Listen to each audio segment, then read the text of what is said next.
ክርስቲያን አሁን የመጣ ምናምን ያለው እኔ ከልጅነት የተጠምቄ ያደግኩበት ነገር ነው። ኢየሱስ ክርስቶስ አድኗል የሚለውን ነው እንጂ ገና ኢየሱስ ያድናል የሚል ወንጌልን እሱን እንደ ግል አዳኝ አድርገህ ተቀበል የሚሉ መጽሐፍ ቅዱስ የሌሉ ነገሮችን ያለመቀበል ወደዚህ መጥቻለሁ። ኦርቶዶክስ ስትመጣ እንዴት ነበረ ፕሮሰሱ? አስተምረውሃል ትምህርት ወይስ ቀጥታ ነው የተጠመቅከው? የቲክቶክ ኦርቶዶክሶች አይወዱኝም፣ ኦርቶዶክሶች ይጠሉኛል ስትል ሰማሁ። ለገንዘብ ቢሆን እኮ እዛ ምን ፖስታ እየጸለይን እኔ እዛ አልሸክልም እንዴ? በአባ ዮሐንስ በሚል ደግሞ ተነሱ። እሳቸው አጥማቂ እኮ አይደሉም፣ አጥምቀውም እኮ አያውቁም። እምነት ብቻ ነው የሚያድነው ብለህ የሆነ ጊዜ ደግሞ ማስተማር ጀመርክ። እንኳን ደህና መጣ። እንኳን ደህና ቆያችሁኝ። ሰላም ብያለሁ። ያው በሚዲያ ላይ እንደሚታወቀው አንዳንድ ነገሮች እየተነሱ ይገኛሉ። ለ24 ዓመታት በፕሮቴስታንት እምነት ነበርክ እና የዛሬ 3 ዓመት ደግሞ ወደ ኦርቶዶክስ ሃይማኖት ወደ እናት ሃይማኖትህ ተመልሰ የወጣትነት እድሜን በፕሮቴስታንት ስላሳለፍኩ ቆጨኝ የሚል ንግግር ስትናገር ነበር እና በዛ ሰዓት ብዙዎቻችን ያው በጣም አዝነን ነበር። እኔ በጣም አዝኜ ነበረ፣ ምክንያቱም የወጣትነትን ኃይል ስለማውቀው ማለት ነው። እና አሁን ላይ ደግሞ ከመጣህ በኋላ አንዳንድ ወሬዎች እየተወሩ ይገኛሉና እሱን ነገር ለማጥራት ነው የጋበዝኩ። በአጭሩ ፕሮቴስታንት እምነት ላይ ያለህ ምን ላይ ነበር ያለኸው? ፓስተር ነበርክ ወይስ ኖርማል ተገልጋይ ነው የነበርከው? እሷን ብቻ በአጭሩ ታመጣልንና እንደገና ደግሞ ወደ ኦርቶዶክስ ሃይማኖት እንዴት መጣህ? ከዛ ያለውን ነገር እንጀምራለን። እሺ እንግዲህ ፕሮቴስታንት ያው ከገባው ጀምሮ አብዛኛው የማገልገል ጊዜ ያሳለፍኩት ወደ መጨረሻም እንደውም እስከ ፓስተርነት ድረስ አገልግያለሁ። በጣም በብዙ አገልግሎት ነው ማሳለፍ የነበረው። ሚኒስትሪ የሚባል አለ፣ እንደገና አብያተ ክርስቲያናት የሚባሉ አሉ። በእነሱ መካከል ነው በዛን ሰዓት በተለይኛ በነበርንበት ሰዓት የሐሰት ትምህርት በሚል በጣም አደገኛ ነገሮች ነበሩ። እነዛን ሁሉ አልፈን ከዛ በኋላ ነው እዛ ያለውም ብዙ ነገር አለ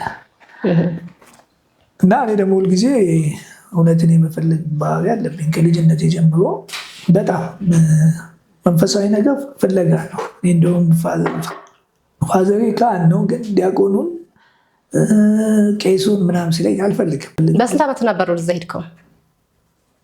1991 ነው፣ ክረምት ላይ ነው። ወደ 20 እንግዲህ ረጅም ዓመት ሆኖታል። እና ያ ነው እውነትን እዛም የምጋፈጥባቸው ነገሮች አሉ በህይወቴ ላይ። ላመንኩበት ነገር ወደኋላ ስለማልል እፈልጋለሁ። ቁጭ በቃ ይሄ ነው ብዬ ቁጭ የሚል ነገር መንፈሳዊ ነገር ህይወትም ነው። ህይወት እንዲሆንላችሁ እንዲበዛላችሁ መጣው ስለሚል ሁልጊዜ በህይወት ዘመን እኔ እንደዚህ ነው። ቆፍራለሁ፣ አያለው፣ ጠይቃለሁ። ለዛ ነገር ደግሞ ህይወቴን እሰጣለሁ። ውስጤ አንድ ነገር ልክ ነው ብዬ ያ ነገር ልክ አለመሆኑን እስከሚገባኝ ድረስ እታገልሻለሁ። ልክ የሆነ ነገር ካገኘው ደግሞ በዛ ነገር ነው እንትንም ብለው ብዙ ጊዜ ሰዎች የምለዋወጥ ነው የሚመስላቸው።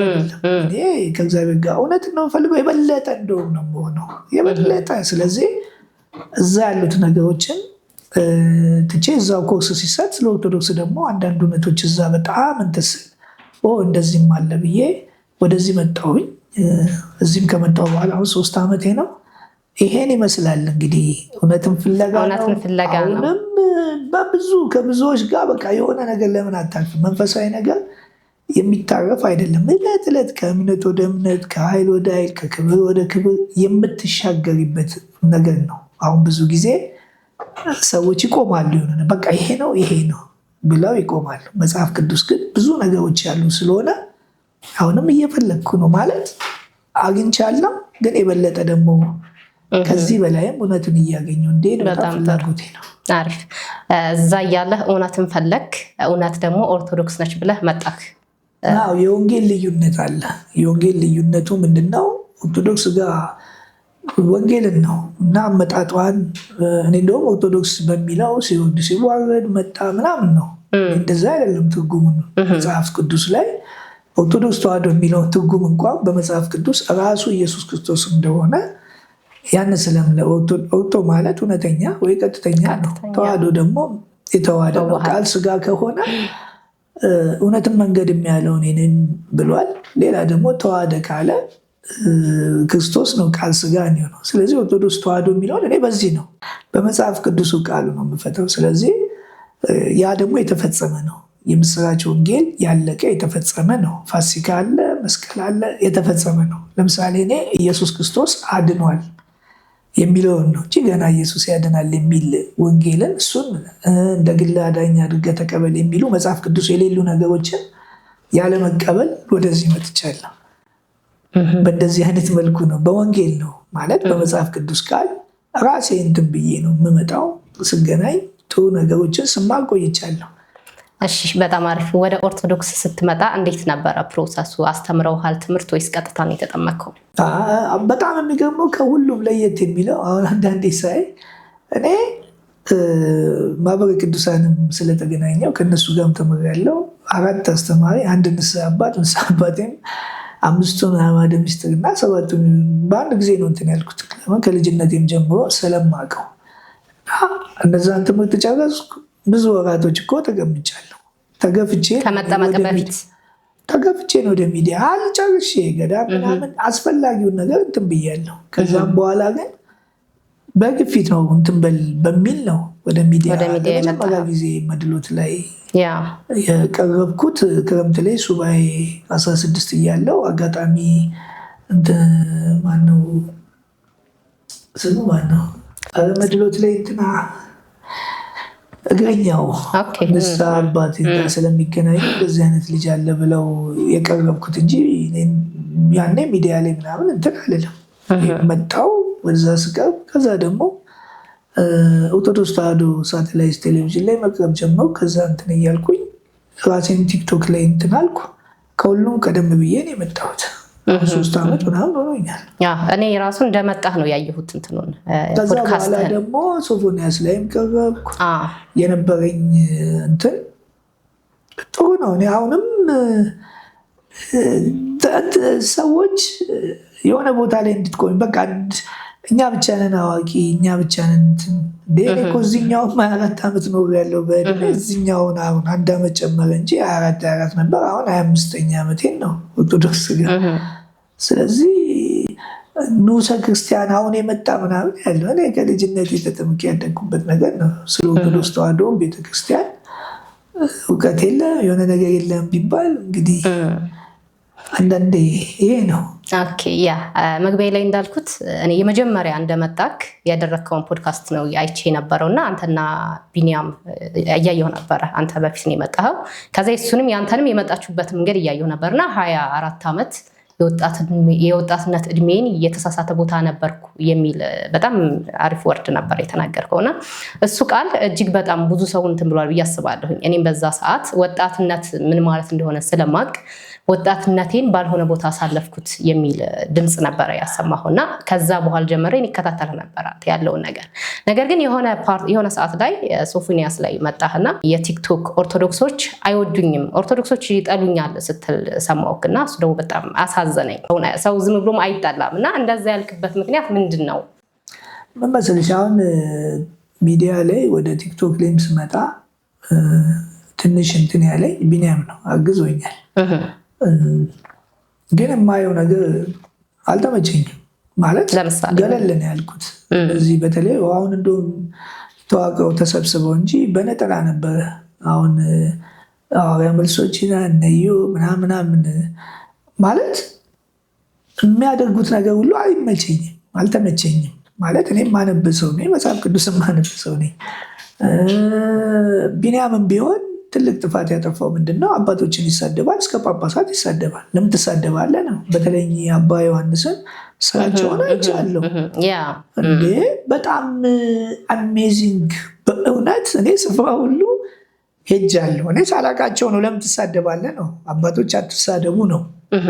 መጀመሪያ አንተ የመጣው በዛ አለመግባባት የመጣው እነዚህ ወጣቶቹ ቀሲስ ዲበኩሉን ሲሰድቧቸው ለምን ትሰድቧቸዋለች ብዬ የታገሉ እንግዲህ ቀሲስ ዲበኩሉ እሳቸው ደግሞ አሁን ተጣምረው ያላቻ ጋብቻ ፈጥረው መልሰው ደግሞ እኛን እኔ ክታኪል በቤተክርስቲያን እንደዚህ አይነት አባት አይቼም ሰምቼም አላውቅም።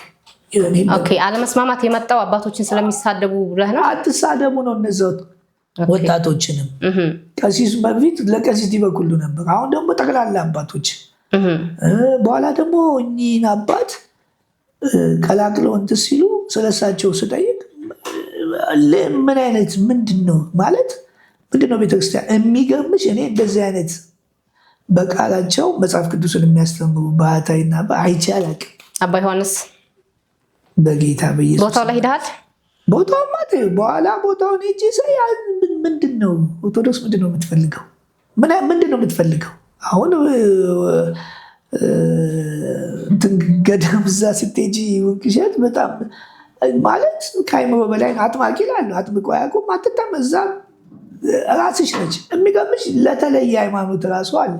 ሃይማኖቱን ሳይለውጥ በጣም የሚደንቅ እዛ በረሃ ላይ ሌላም ቤተክርስቲያን እስር ቤቱ ምናምኑ ምንድን ነው ታዲያ እንደዚህ ለምን ትሳደባለህ? በቃ አሁን ደግሞ አንድ ወርም አልሆነኝ። አሁን ደርሼ ነው የመጣሁት። እዛ መንበረ ጸባዖት የሚባል ትልቅ ገዳም 3000 ምናምን ካሬ ሜትር ግዙፍ በቃ እንጃ እሱ ሲያልቅ እና ለምዶ ነው የሚሳደቡት። ለምዶ የምትሳደበው? ከዛ ጳጳሱንም ይሳደባል። እና እዛ ሆነው በዚህ ግጭት እኔ ጋ እንትና ደግሞ እነዚህ ሐዋርያ መልሶች ደግሞ አንዴ ማርያምን ትዳብሶ አለባት፣ ክርስቶስ ፍጡር ነው፣ ቤተክርስቲያን ትላለች ምናምን ሲለኛ ሆነን። ስለዚህ ምን ተፈጠረ? እኔ ላይ ምክንያት ፈልጎ በቃ እና አንድ ልጅ አለ ምክንያት በቃ ፈልገው በቃ እነዚህ ጠላት አደረጉት እና እስከዚህ ድረስ እንትን አላለ። ስለዚህ አባቶች መጀመሪያ ችግሩ የመጣው አባቶችን አትሳደቡ ነው። አባቶች ጠንቋይ ናቸው። ጠንቋይስ ቢሆን ጠንቋይ ቤተክርስቲያን ይሰራሉ? ምንድን ነው እስከዚህ ድረስ? ለምንድን ነው አሜሪካን ገዳም የሰሩት? እንትን አላሉ። ምንድን ነው የሚፈልጉት? እና ውስጥ በተለይ ማህበረ ቅዱሳን በጣም ነው ያዘንኩባቸው። ይሄ መነሻው ነው። ከዛ ደግሞ በአባ ዮሐንስ በሚል ደግሞ ተነሱ። እኔ እውነት በእንደዚህ አይነት አስተማሪና እንደዚህ ምንድን ነው የሚፈለገው? እሳቸው አጥማቂ እኮ አይደሉም። አጥምቀውም እኮ አያውቁም። ሄደሽ አትጠመቂም።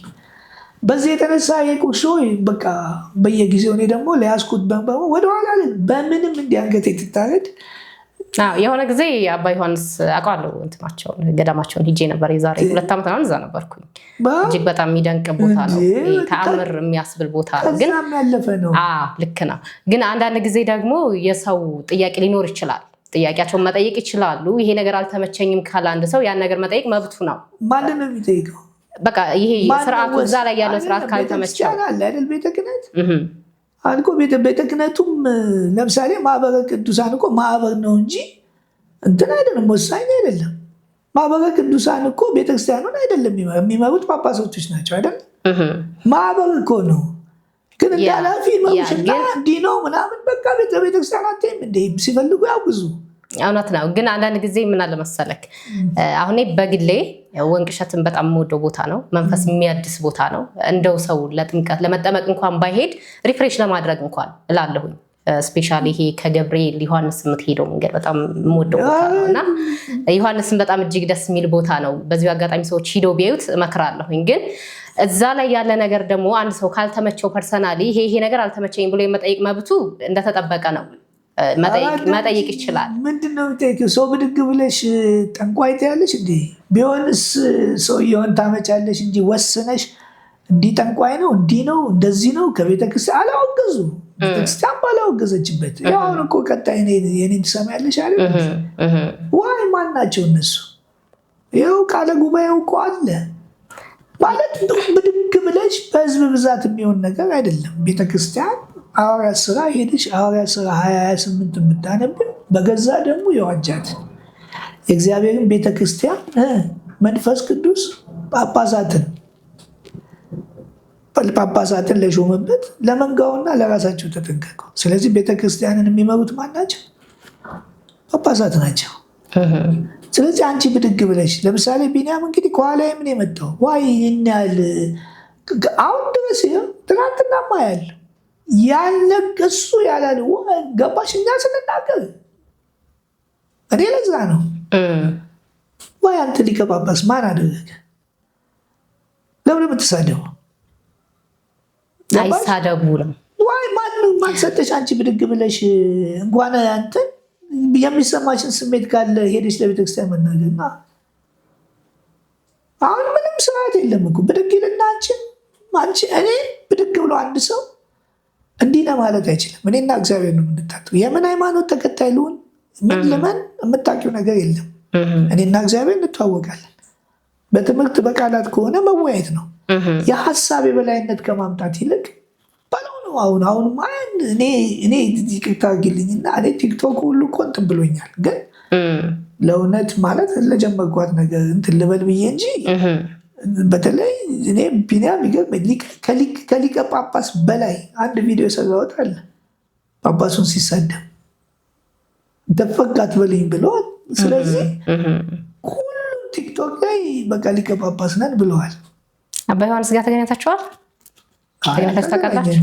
እኔ ወልሽ እንትን አለ ለአንቺ አንድ ነገር ካየው ለአንቺ እንትን እልልሻለሁ። ለምን እዛ ውስጥ ሂደህ እያለ ስርዓቱን ላይ ምናምን ተሳትፋል? እነሱን ገዳሙ ፕሮሞት ለማድረግ ቪዲዮ ዩቱብ ላይ እኮ ሰርቻለሁ። የሄድኩበትን ስፍራ ቦታ ይሄ ነው ብዬ ሰርቻለሁ። የሰራሁት ለምን ስፍራው ቦታ ላይ መገኘት አለብኝ። እኔ ከዛ በፊት አትሳደቡ፣ ቤተክርስቲያን ያልወሰነችውን ነገር አትበሉ። ሰው እንዴ ጠንቋይ ሲሆን አታመጪውም እንዴ? ምንድን ነው ይህን ያህል ስድብ? በጣም በእውነት ነው የምልሽ። በቃ ካስጠላኝ ነገር አሁን መምህር ግርማም አለው አይደል? ምን ይሁን እሺ፣ ጸጋ እኮ ልዩ ልዩ ነው። እኔ ይኸውልሽ በየትኛውም ሃይማኖት እግዚአብሔር ይሰራል በጸጋ ጸጋ ፈውስ ምናምን በእግዚአብሔር ውስጥ አትግቢ። አያ ሔዋን እኮ እባብ ጋር ታወራ ነበር እኮ። ዱላውን እኮ ይዞ ሙሴ ቀይ ባህር አለ። በእግዚአብሔር ስራ ውስጥ እኛ አንገባ። እግዚአብሔር እኮ የማያምኑትን ነገስታቶች ያናግራቸው ነበር። እና ለምን ታናግራለህ እኛ ልትዩ ነው ዋይ? ለምን? ጸጋ ሌላ ነው። አሁን ስለ ዘላለም ሕይወት ስለ መዳን እሱ ደግሞ ሌላ ጉዳይ ነው። ታምራት ላይ እኔ አሁን አንተን አይደለም አንቺ ጋር የሆነ ነገር ቢፈጠር ስለ ታምራት አይደለም የዘላለም ሕይወት የሚያስወርስሽ። እግዚአብሔር መፈወስ ከፈለገ ይፈውስሻል። ገባሽ? እዚህ ሃይማኖት ኦርቶዶክስ ሃይማኖት ካቶሊክ ምናምን አይልሽም። ፈውሱ ላይ መዳኑ ላይ ነው ልዩነት የሚመጣው፣ የዘላለም ሕይወት ላይ ነው። እና በጸጋ ሰው ከተሰጠው አንቺ ጋር ስለሌለ ያንን ጠንቋይ ማለት ዋይ? በምንስ ጠንቋይ እኔ ማታ ተደብቆ ብዙ ነገር ሲሰራ ነው ማየው። በቤተክርስቲያንም ስንት አስማተኛና ደጋሚ እኔ እኮ እሱ ነው የሚሰማኝ። ደግሞ ደጋሚው አስማተኛው እኛ ስንት ዓመት እኮ ወደዛ ያስራ ቀን አሁንም እኮ እንትን እያለን ያለ የአስማቱና የደጋሚው እንትን ነው ቤተክርስቲያን ያለ። ልክ ይህን ስልጣነሽ ደግሞ እኛ ቤተክርስቲያን አለ ይልሻል። ደግሞ ከሌለ ታዲያ ለምን ሌሎቹን ጠንቋይ ይላሉ? ይገባሻል? ይኸውልሽ እንደዚህ የሚያደርጉት አስማተኛውን እኔ አሁን ሁልጊዜ አሁንም ቤተክርስቲያን እዛ ጋ ያለችውን እውነት እንጂ ሁልጊዜ አሁንም የሚሰማኝ እነዚህ አሉ። አሁንም ደብተራው አለ፣ ደጋሚው አለ። ሁልጊዜ አይና አሁን በቃ እግዚአብሔር እንትን እሱ ነበረ ያን ጊዜም ፋዘርም በቃ ሁልጊዜ እንትን ብለው በቃ አንተ ሰዎች ይለኛል። አሁንም ድረስ ይሄ በተሰበሰበበት ነገር እንትን ሳይል አንቺ ዘራፍ ስትይ ያስቃል። ሀሳብ የገባሽ አንደኛውን የምትይ ከሆነ እነዛ ሰዎችስ ይኸው እኮ ስንቱ አበደ፣ ስንቱ ቤቱን ታለ፣ ስንት ነገር አለ። በየጸበሉ በየምኑ ስትሄጂ ወደ ሌላ እምነት የሚሄዱት እነዚህ ሰዎች አይደለም። አረኛ እዛ እንዲሆነን ነው ምናምን አይደለም። ስለዚህ ቤተክርስቲያን ቆም ብላ ይህን ነው ይህም በመናገር ሁሌ ይህን ስጋፈት ያው እዛ የሚሰራው ደብተራው ምኑ ደግሞ ይሰበሰብና ይኸው የኦርቶዶክስ ሃይማኖት ጠላት ይሄ ከአባ ዮሐንስ ጋር ይሄ ጠንቋይ ምናምን ይህን እኮ ነው የሚል እንደዚህ ገንዘብ አግኝቶ 30 ሚሊዮን ብር አለኛ 30 ሚሊዮን ብር። ግን አንተ የገዳም ጋር ምንም ግንኙነት የለህም። 30 ሚሊዮን ብር ሆነች ነው 30 ሚሊዮን ብር ምን አይነት ምን ባረግልሽ ነው 30 ሚሊዮን ብር ምሰጭ? አየሽ እስከዚህ ድረስ በተለይ ቢኒያ በቃ ይኸው እንደዚህ 30 እኔ እኮ አባ ዮሐንስ 5 ሚሊዮን ብር ጠይቆኝ እምቢ አልኳቸው ብሎ የቤት ኪራይ ምናምን ብሎ ደግሞ ይለምናል። እሱ እዛ ኮሚሽን የቤተክርስቲያን እየሰበሰበ ይበላል። አየሽ 30 ሚሊዮን ብር ቢገኝ ኡጋንዳ ጥሞ ነው የሚመጣው።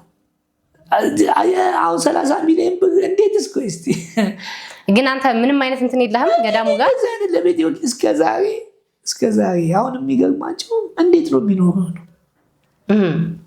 አሁን መልካሙ እንዴት ነው የሚኖረው በጣም ይደንቀኛል ለራሴ።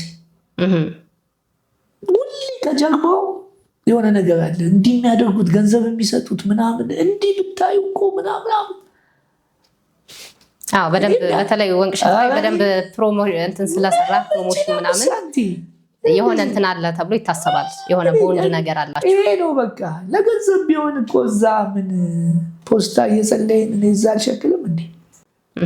ስለዚህ ምንም አይነት ግንኙነትም የለህም ሲጀመር ከማለት ውጭ እንዴ። እኔ እንዲህ እውነት እስቲ ብዬ እንትና እኔ ነገርኩሽ እኮ እውነት ስፈልግ እኮ መስጊድም ሄጄ እንትን ያልኩበት ጊዜ አለ እኮ። መስጊድ ሄጃለሁ። ለምንድነው መስጊድ ሄድከው? እስቲ እነዚህ ሰዎች ይዘውኝ ሄደው አጥንቻቸዋለሁ። እውነትን ፍለጋ ምንድን ነው ሙስሊም ሰበናት ቤት ይዘውን እዛ ስሄድ ስራቸውን ለማየት ወንጌል ሰው ነኝ፣ የመጽሐፍ ቅዱስ ሰው ነኝ። ከልጅነት የጀምሮ ሳነብ ያደግኩት መጽሐፍ ቅዱስ ነው። ስለዚህ እነዛን ሰዎች እንዴት ብዬ ነው አሁን እስልምና ላይ እንደውም ማነው ያ ፎይ እንትን የተባለ ጊዜ ለአንድ ወር ሰርቼ ነበር። በጣም በቃ በብዙ መልኩ ብዙ ነገር ሊያደርጉኝ ማለት ቁርአኑን ባነበብኩ ቁጥር 3 ቀን ጨርሼዋለሁ። ቁርአኑን ባነበብኩ ቁጥር ከመጽሐፍ ቅዱስ እየወጣሁ ለእነሱ ብዬ ቁርአንን ሳነብ እኔ ከመጽሐፍ ቅዱስ ወጥቶ ነገር ማለት እንትን እያለ ይመጣ። ዝም ብለህ ለማወቅ ነበር የጀመርከው? አይፈልጉም በቃ በጣም እንትን ነበር እኮ። ምንም ብለህ መጣክ? ጥምቀት አያድንም እምነት ብቻ ነው የሚያድነው ብለህ የሆነ ጊዜ ደግሞ ማስተማር ጀመርክ።